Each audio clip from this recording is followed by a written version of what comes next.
तो आइए सुनते हैं मुंशी प्रेमचंद की कहानियों का संग्रह मानसरोवर भाग 2 की और एक कहानी जिसका नाम है रियासत का दीवान। महाशय मेहता उन अभागों में थे जो अपने स्वामी को प्रसन्न नहीं रख सकते थे। वह दिल से अपना काम करते थे और चाहते थे कि उनकी प्रशंसा हो। वह यह भूल जाते थे कि वह काम के नौकर तो है ही, अपने स्वामी के सेवक भी हैं। जब उनके अन्य सहकारी स्वामी के दरबार में हाजिरी देते थे तो वह बेचारे दफ्तर में बैठे कागजों से सिर मारा करते थे। इसका फल यह था कि स्वामी के सेवक तो तरक्कियां पाते थे, पुरस्कार और पारितोषिक उड़ाते थे, और काम के सेवक मेहता किसी न किसी अपराध में निकाल दिए जाते थे। ऐसे कटु अनुभव उन्हें अपने जीवन में कई बार हो चुके थे। इसलिए अब की जब राजा साहब सतिया ने उन्हें एक अच्छा पद प्रदान किया तो उन्होंने प्रतिज्ञा की कि अब वह भी स्वामी का रुख देखकर काम करेंगे और उनके स्तुति गान में ही भाग्य की परीक्षा करेंगे। और इस प्रतिज्ञा को उन्होंने कुछ इस तरह निभाया कि 2 साल भी न गुजरे थे कि राजा साहब ने उन्हें अपना दीवान बना लिया। एक स्वाधीन राज्य की दीवानी का क्या कहना। वेतन तो 500 मासिक ही था, मगर अख्तियार बड़े लंबे। राय का पर्वत करो या पर्वत से राय, कोई पूछने वाला न था। राजा साहब भोग विलास में पड़े रहते थे। राज्य संचालन का सारा भार मिस्टर मेहता पर था।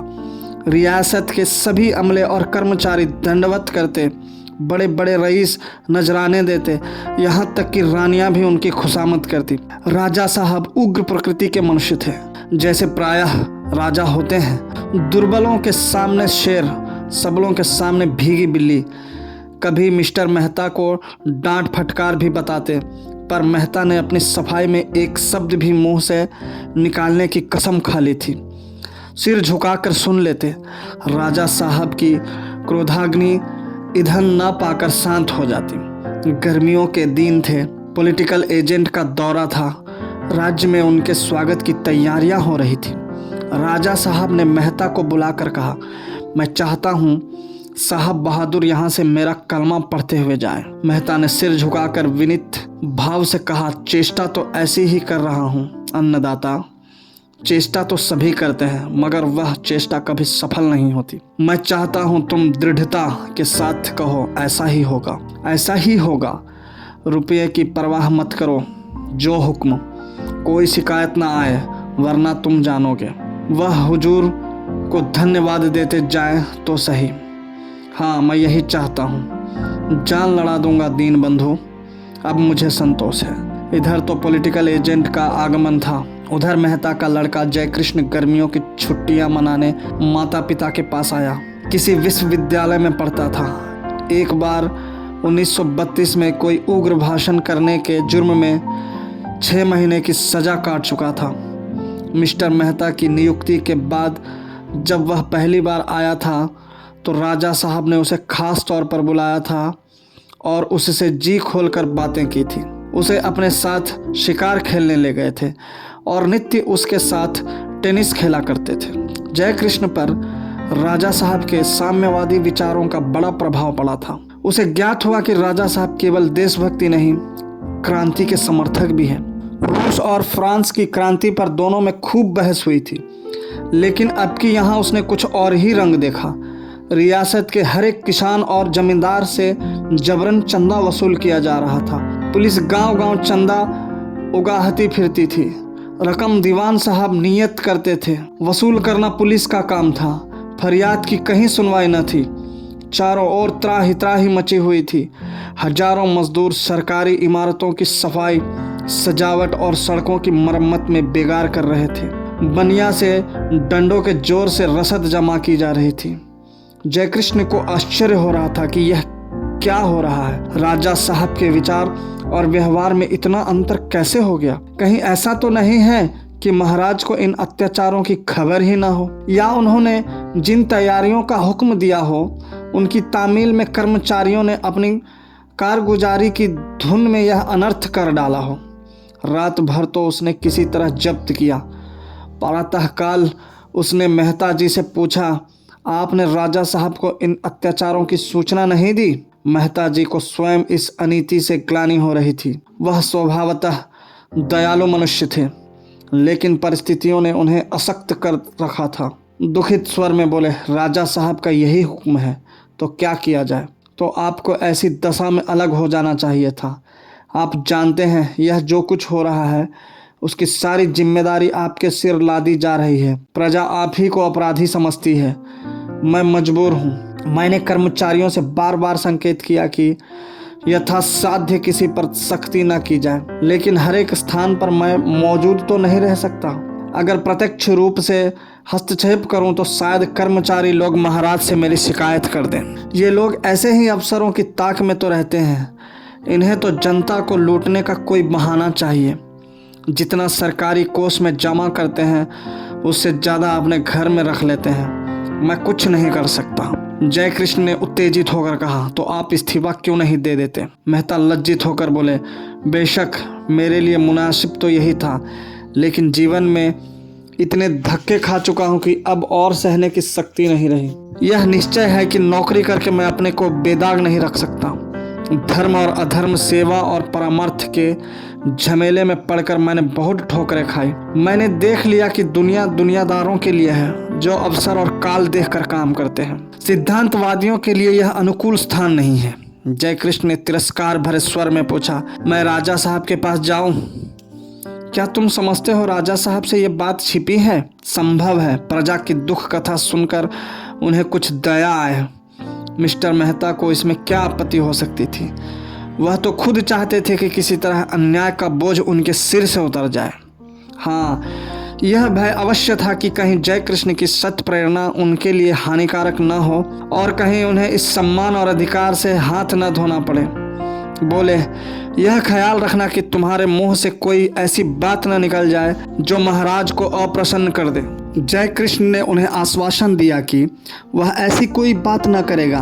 क्या वह इतना नादान है? मगर उसे क्या खबर थी कि आज के महाराज साहब वह नहीं है जो 1 साल पहले थे। यह संभव है पॉलिटिकल एजेंट के चले जाने के बाद वह फिर हो जाए। वह ना जानता था कि उनके लिए क्रांति और आतंक की चर्चा भी उसी तरह विनोद की वस्तु थी जैसे हत्या, बलात्कार या जाल की वारदातें या रूप के बाजार के आकर्षक समाचार। जब उसने ढयोड़ी पर पहुंचकर अपनी इतला कराई तो मालूम हुआ कि महाराज इस समय अस्वस्थ हैं। लेकिन वह लौट ही रहा था कि महाराज ने उसे बुला भेजा। शायद उससे सिनेमा संसार के ताजे समाचार पूछना चाहते थे।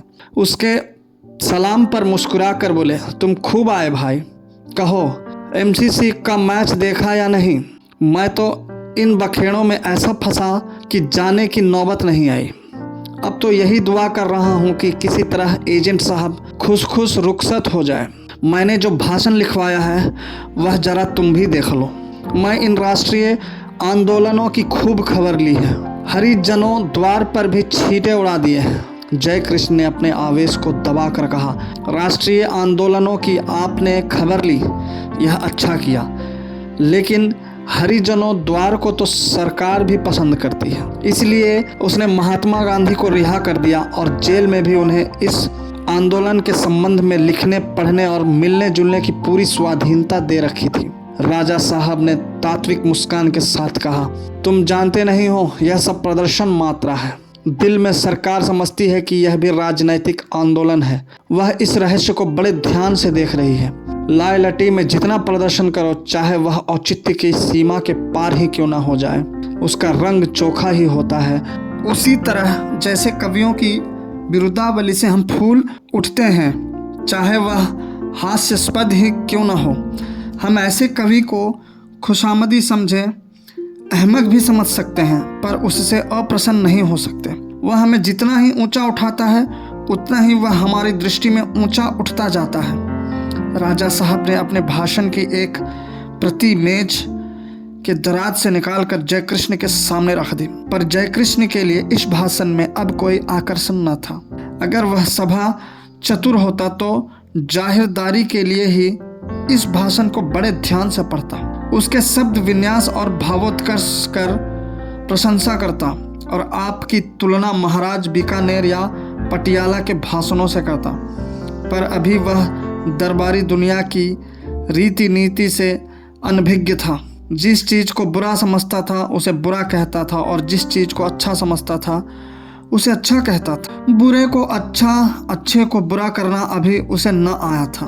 उसने भाषण पर सरसरी नज़र डालकर उसे मेज पर रख दिया और अपनी स्पष्टवादिता का बिगुल फूंकता हुआ बोला, मैं राजनीति के रहस्यों को भला क्या समझ सकता हूँ, लेकिन मेरा ख्याल है कि चाणक्य के ये वंशज इन चालों को खूब समझते हैं और कृत्रिम भावों का उन पर कोई असर नहीं होता, बल्कि इससे आदमी उनकी नज़रों में और भी गिर जाता है। अगर एजेंट को मालूम हो जाए कि उसके स्वागत के लिए प्रजा पर कितने जुल्म ढाए जा रहे हैं तो शायद वह यहाँ से प्रसन्न होकर ना जाए। फिर मैं तो प्रजा की दृष्टि से देखता हूँ, एजेंट की प्रसन्नता अपने लिए लाभप्रद हो सकती है, प्रजा को तो उससे हानि ही होगी। राजा साहब अपने किसी काम की आलोचना नहीं सह सकते थे। उनका क्रोध पहले जिरह के रूप में निकलता, फिर तर्क का आकार धारण कर लेता और अंत में भूकंप के आवेश में उबल पड़ता था, जिससे उनका स्थूल शरीर, कुर्सी, मेज, दीवारें और छत सभी में भीषण कंपन होने लगता था। तिरछी आंखों से देखकर बोले, क्या हानि होगी, जरा सुनो।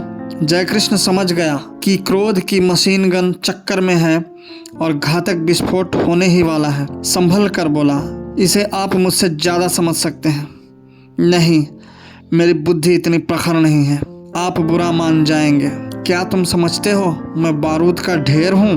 बेहतर है आप इसे ना पूछें, तुम्हें बतलाना पड़ेगा। और आप उनकी मुट्ठियाँ बंध गई। तुम्हें बतलाना पड़ेगा इसी वक्त। जय कृष्ण यह धौंस क्यों सहने लगा? क्रिकेट के मैदान में राजकुमारों पर रौब जमाया करता था, बड़े बड़े हुक्काम की चुटकियाँ लेता था। बोला, अभी आपके दिल में पॉलिटिकल एजेंट का कुछ भय है। आप प्रजा पर जुल्म करते डरते हैं। जब वह आपके एहसान से दब जाएगा, आप स्वच्छंद हो जाएंगे और प्रजा की फरियाद सुनने वाला कोई न रहेगा। राजा साहब प्रज्वलित नेत्रों से ताकते हुए बोले, मैं एजेंट का गुलाम नहीं हूँ कि उससे डरूं। कोई कारण नहीं है कि मैं उससे डरूं, बिल्कुल कारण नहीं है। मैं पॉलिटिकल एजेंट की इसलिए खातिर करता हूँ कि वह हिज मैजेस्टी का प्रतिनिधि है। मेरे और हिज मैजेस्टी के बीच में भाईचारा है। एजेंट केवल उसका दूत है, मैं केवल नीति का पालन कर रहा हूँ। मैं विलायत जाऊँ तो हिज मैजेस्टी भी इसी तरह मेरा सत्कार करेंगे। मैं डरूं क्यों? मैं अपने राज्य का स्वतंत्र राजा हूँ, जिसे चाहूँ फांसी दे सकता हूँ। मैं किसी से क्यों डरने लगा? डरना नामर्दों का काम है। मैं ईश्वर से भी नहीं डरता। डर क्या वस्तु है, यह मैंने आज तक नहीं जाना। मैं तुम्हारी तरह कॉलेज का मुंहफट छात्र नहीं हूँ कि क्रांति और आज़ादी की हाँक लगाता फिरूं। तुम क्या जानो क्रांति क्या चीज़ है? तुमने केवल उसका नाम सुन लिया है, उसके लाल दृश्य आंखों से नहीं देखे। बंदूक की आवाज़ सुनकर तुम्हारा दिल कांप उठेगा। क्या तुम चाहते हो मैं एजेंट से कहूँ, प्रजा तबाह है, आपके आने की ज़रूरत नहीं? मैं इतना आतिथ्य शून्य नहीं हूँ, मैं अंधा नहीं हूँ, अहमक नहीं हूँ। प्रजा की दशा का मुझे तुमसे कहीं अधिक ज्ञान है। तुमने उसे बाहर से देखा है, मैं उसे नित्य भीतर से देखता हूँ। तुम मेरी प्रजा को क्रांति का स्वप्न दिखाकर उसे गुमराह नहीं कर सकते। तुम मेरे राज्य में विद्रोह और असंतोष के बीज नहीं बो सकते। तुम्हें अपने मुंह पर ताला लगाना होगा। तुम मेरे विरुद्ध एक शब्द भी मुंह से नहीं निकाल सकते, चूं भी नहीं कर सकते। डूबते हुए सूरज की किरणें महराबी दीवान खाने के रंगीन शीशों से होकर राजा साहब के क्रोधोन्मत्त मुखमंडल को और भी रंजित कर रही थी। उनके बाल नीले हो गए थे, आंखें पीली, चेहरा लाल और देह हरी। मालूम होता था प्रेत लोक का कोई पिशाच है। जय कृष्ण की सारी उद्दंडता हवा हो गई। राजा साहब को इस उन्माद की दशा में उसने कभी ना देखा था, लेकिन इसके साथ ही उसका आत्मगौरव इस ललकार का जवाब देने के लिए व्याकुल हो रहा था। जैसे विजय का जवाब विनय है, वैसे ही क्रोध का जवाब क्रोध है। जब यह आतंक और भय अदब और लिहाज के बंधनों को तोड़कर निकल पड़ता है। उसने भी राजा साहब को आग्नेय नेत्रों से देखकर कहा, मैं अपनी आंखों से वह अत्याचार देखकर मौन नहीं रह सकता। राजा साहब ने आवेश से खड़े होकर मानो उसकी गर्दन पर सवार होते हुए कहा, तुम्हें यहाँ जुबान खोलने का कोई हक नहीं है। प्रत्येक विचारशील मनुष्य को अन्याय के विरुद्ध आवाज उठाने का हक है। आप वह हक मुझसे नहीं छीन सकते। मैं सब कुछ कर सकता हूँ, आप कुछ नहीं कर सकते। मैं तुम्हें अभी जेल में बंद कर सकता हूँ, आप मेरा बाल भी नहीं बांका कर सकते। इसी वक्त मिस्टर मेहता बदहवास से कमरे में आए और जयकृष्ण की ओर कोप भरी आंखें उठाकर बोले, कृष्ण निकल जा यहाँ से, अभी मेरी आंखों से दूर हो जा, और खबरदार फिर मुझे अपनी सूरत न दिखाना। मैं तुझ जैसे कपूत का मुंह नहीं देखना चाहता, जिस थाल में खाता है उसी में छेद करता है, बेअदबी कहीं का। अब अगर जुबान खोली तो मैं तेरा खून पी जाऊंगा। जयकृष्ण ने हिंसा विक्षिप्त पिता को घृणा की आंखों से देखा और अकड़ता हुआ गर्व से सिर उठाए दीवान खाने के बाहर निकल गया। राजा साहब ने कोच पर लेट कर कहा, बदमाश आदमी है, पल्ले सिरे का बदमाश। मैं नहीं चाहता कि ऐसा खतरनाक आदमी एक क्षण भी रियासत में रहे। तुम उससे जाकर कहो इसी वक्त यहाँ से चला जाए, वरना उसके हक में अच्छा ना होगा। मैं केवल आपकी मुरब्बत से गम खा गया, नहीं तो इसी वक्त इसका मजा चखा सकता था। केवल आपकी मुरब्बत ने हाथ पकड़ लिया। आपको तुरंत निर्णय करना पड़ेगा, इस रियासत की दीवानी या लड़का। अगर दीवानी चाहते हो तो तुरंत उसे रियासत से निकाल दो और कह दो कि फिर कभी मेरी रियासत में पाँव न रखे। लड़के से प्रेम है तो आज ही रियासत से निकल जाइए। आप यहाँ से कोई चीज़ नहीं ले जा सकते, एक पाई की भी चीज़ नहीं। जो कुछ है वह रियासत का है। बोलिए क्या मंजूर है।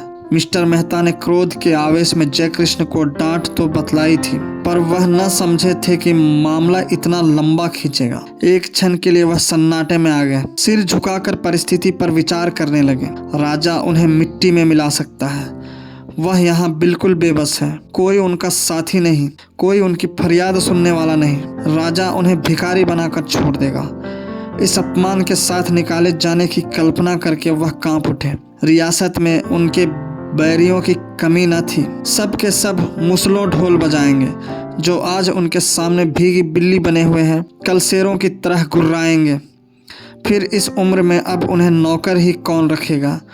निर्दयी संसार के सामने क्या फिर उन्हें हाथ फैलाना पड़ेगा? नहीं, इससे तो यह कहीं अच्छा है कि वह यहीं पड़े रहे। कंपित स्वर में बोले, मैं आज ही उसे घर से निकाल देता हूँ अन्नदाता। आज नहीं, इसी वक्त निकाल दूंगा, हमेशा के लिए, हमेशा के लिए। अच्छी बात है, जाइए और आधा घंटे के अंदर मुझे सूचना दीजिए। मिस्टर मेहता घर चले तो मारे क्रोध के उनके पांव कांप रहे थे, देह में आग सी लगी हुई थी।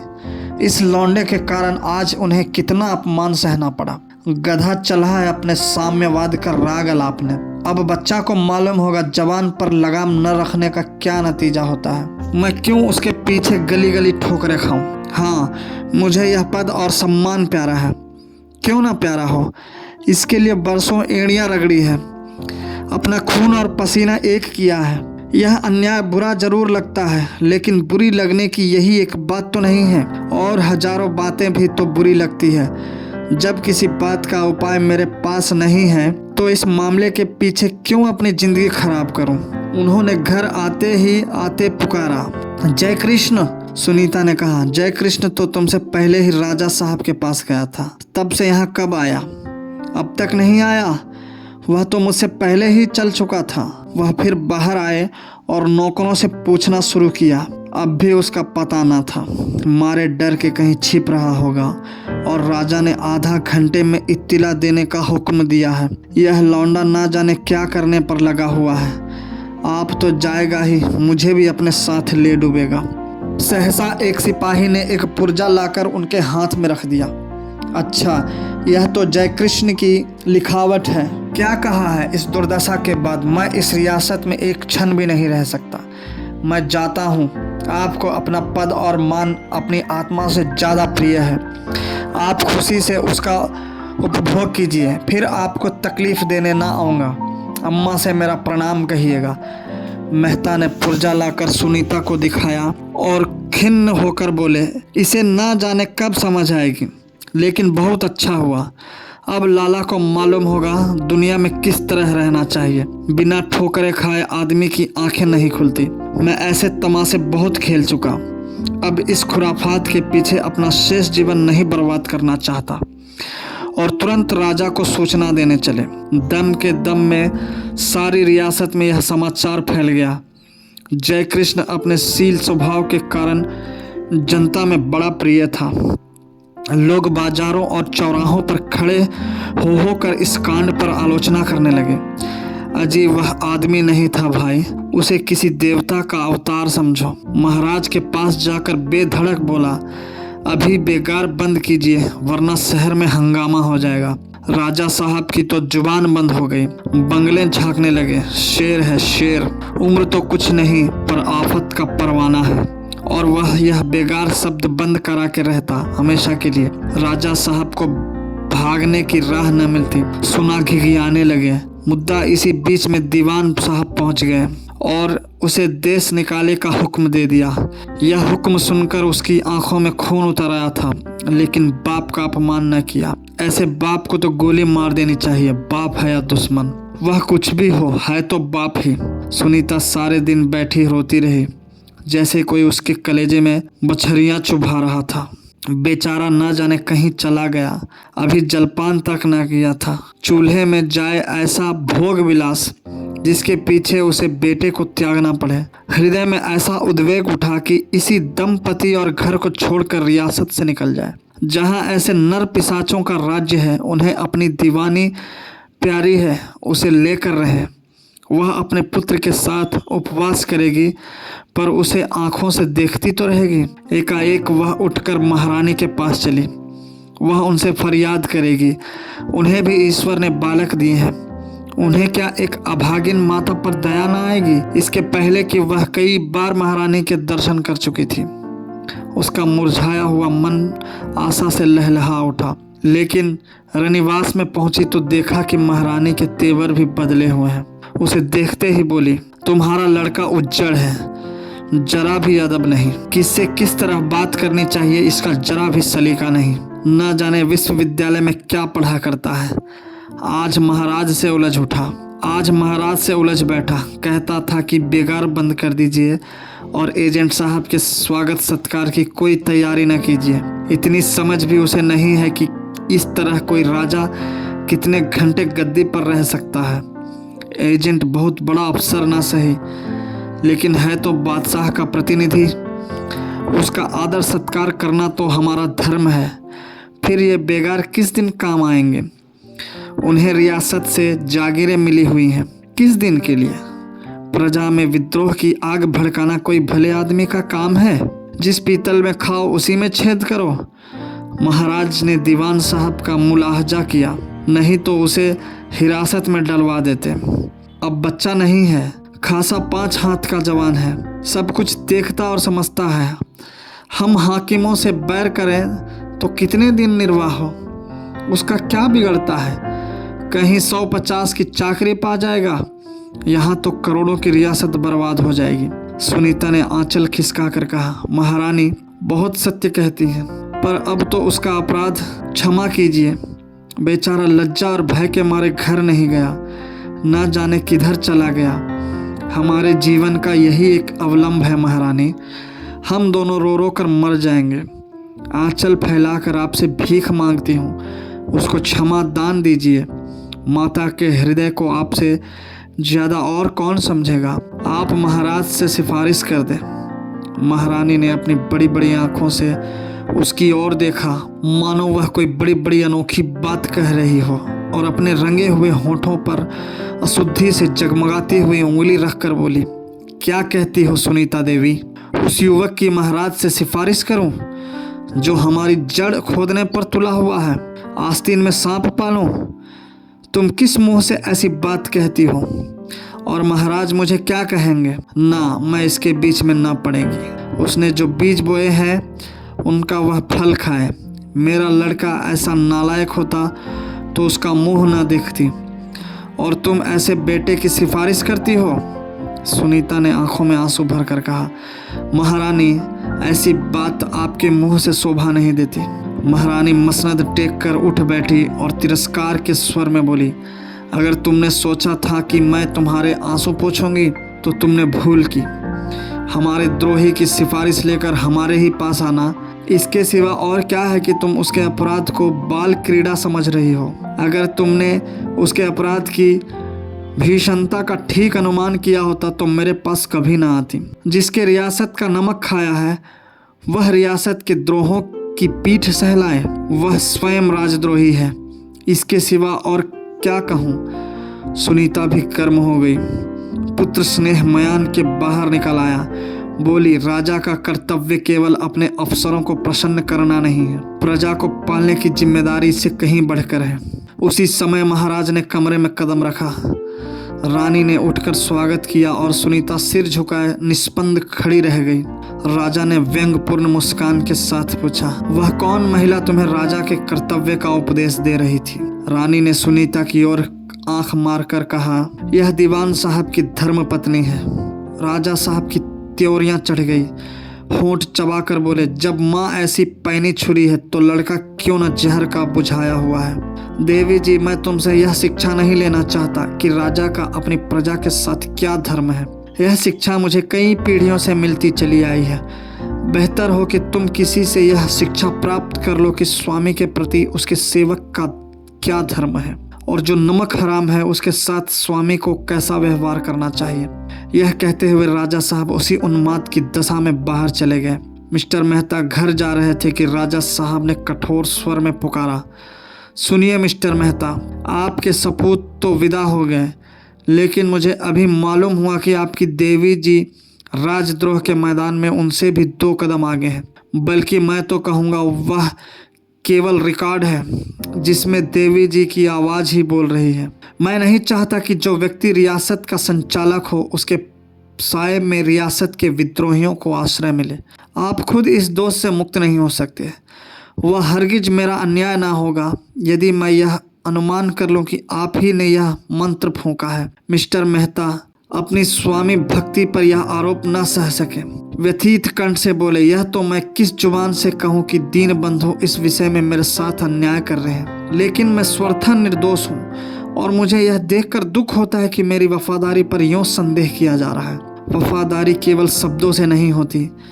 मेरा ख्याल है कि मैं उसका प्रमाण दे चुका। नई नई दलीलों के लिए नए नए प्रमाणों की जरूरत है।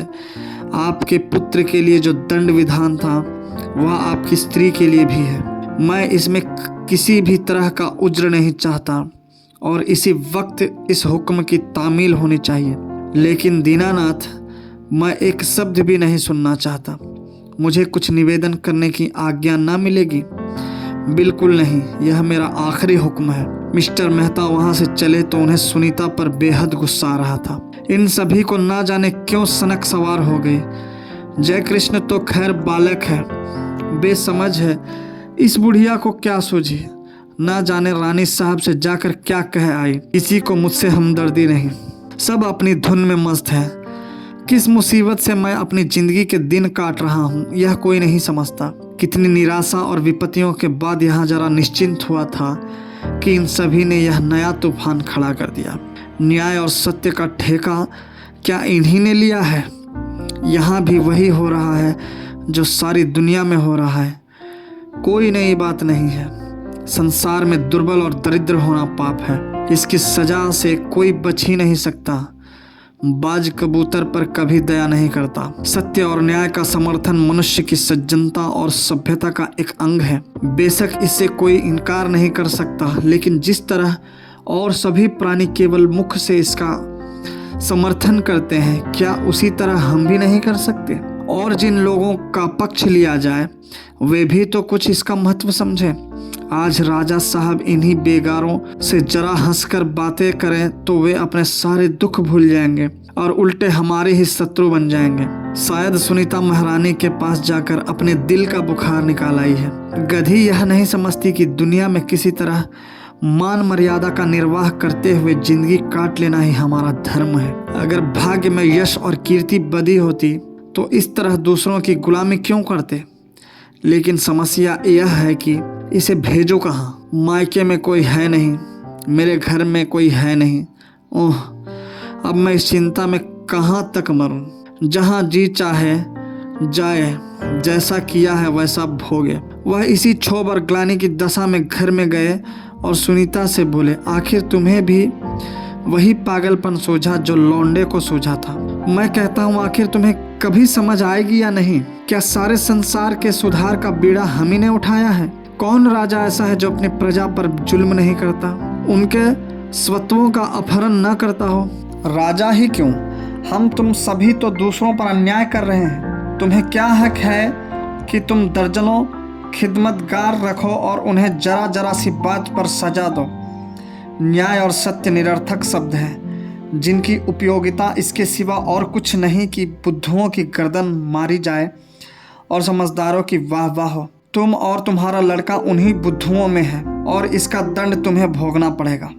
महाराज का हुक्म है कि तुम 3 घंटे के अंदर रियासत से निकल जाओ, नहीं तो पुलिस आकर तुम्हें निकाल देगी। मैंने तो तय कर लिया कि राजा साहब की इच्छा के विरुद्ध एक शब्द भी मुंह से ना निकालूंगा।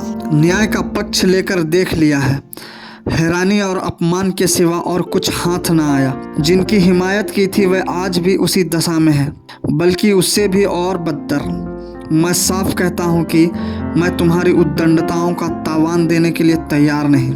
मैं गुप्त रूप से तुम्हारी सहायता करता रहूँगा, इसके सिवा मैं और कुछ नहीं कर सकता।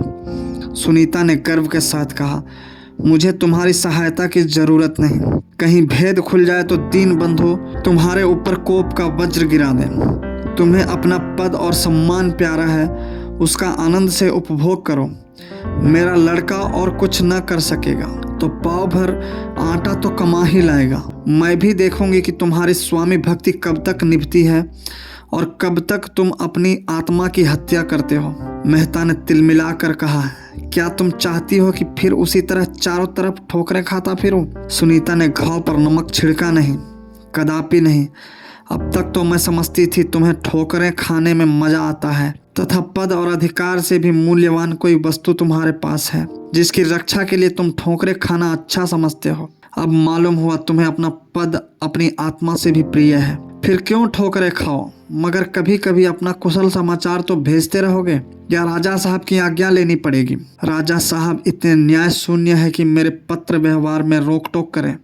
अच्छा, राजा साहब में इतनी आदमियत है, मुझे तो विश्वास नहीं आता। तुम अब भी अपनी गलती पर लज्जित नहीं हो?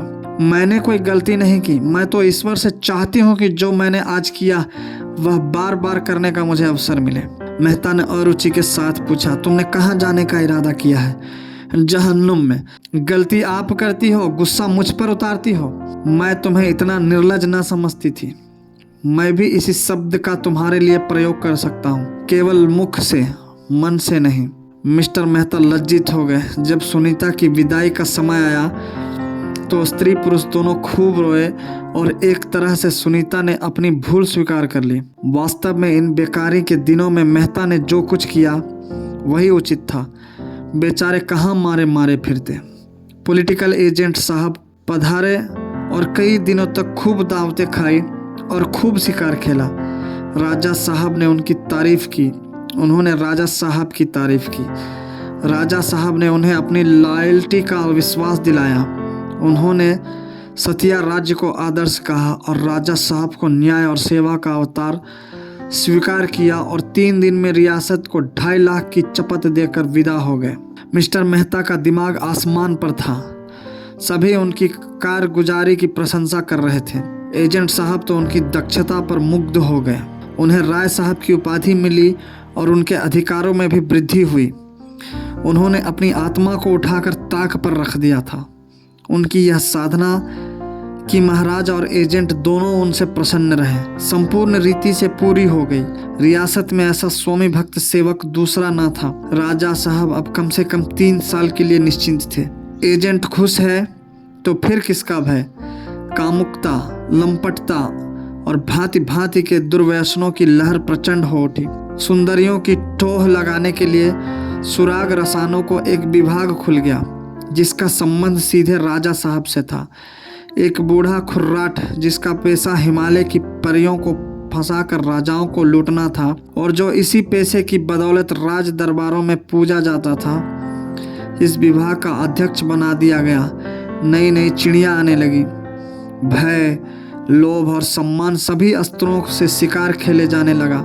लेकिन एक ऐसा अवसर भी पड़ा जहां इस तिकड़म की सारी सामूहिक और व्यक्तिगत चेष्टाएं निष्फल हो गई और गुप्त विभाग ने निश्चय किया कि इस बालिका को किसी तरह उड़ा लाया जाए और इस महत्वपूर्ण कार्य के संपादन का भार मिस्टर मेहता पर रखा गया, जिनसे ज्यादा स्वामी भक्त सेवक रियासत में दूसरा ना था। उनके ऊपर महाराजा साहब को पूरा विश्वास था। दूसरों के विषय में संदेह था कि कहीं रिश्वत लेकर शिकार बहका दे या भांडाफोड़ कर दे या अमानत में खयानत कर बैठे। मेहता की ओर से किसी तरह की उन बातों की शंका न थी।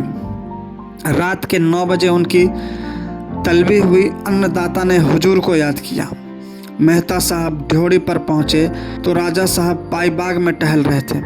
मेहता को ऐसे देखते ही बोले, आइए मिस्टर मेहता, आपसे एक खास बात में सलाह लेनी है। यहाँ कुछ लोगों की राय है कि सिंह द्वार के सामने आपकी एक प्रतिमा स्थापित की जाए, जिससे चिरकाल तक आपकी यादगार कायम रहे। आपको तो शायद इसमें कोई आपत्ति न होगी, और यदि हो भी तो लोग इस विषय में आपकी अवज्ञा करने पर भी तैयार हैं। सतिया की आपने जो अमूल्य सेवा की है उसका पुरस्कार तो कोई क्या दे सकता है, लेकिन जनता के हृदय में आपसे जो श्रद्धा है उसे तो वह किसी न किसी रूप में प्रकट ही करेगी। मेहता ने बड़ी नम्रता से कहा, यह अन्नदाता की गुण ग्राहकता है। मैं तो एक तुच्छ सेवक हूँ। मैंने जो कुछ किया यह इतना ही है कि नमक का हक अदा करने का सदैव प्रयत्न किया, मगर मैं इस सम्मान के योग्य नहीं हूँ। राजा साहब ने कृपालु भाव से हंसकर कहा, आप योग्य हैं या नहीं इसका निर्णय आपके हाथ में नहीं है मिस्टर मेहता। आपकी दीवानी यहाँ न चलेगी। हम आपका सम्मान नहीं कर रहे हैं, अपनी भक्ति का परिचय दे रहे हैं। थोड़े दिनों में न हम रहेंगे न आप रहेंगे। उस वक्त भी यह प्रतिमा अपनी मूक वाणी से कहती रहेगी कि पिछले लोग अपने उद्धारकों का आदर करना जानते थे।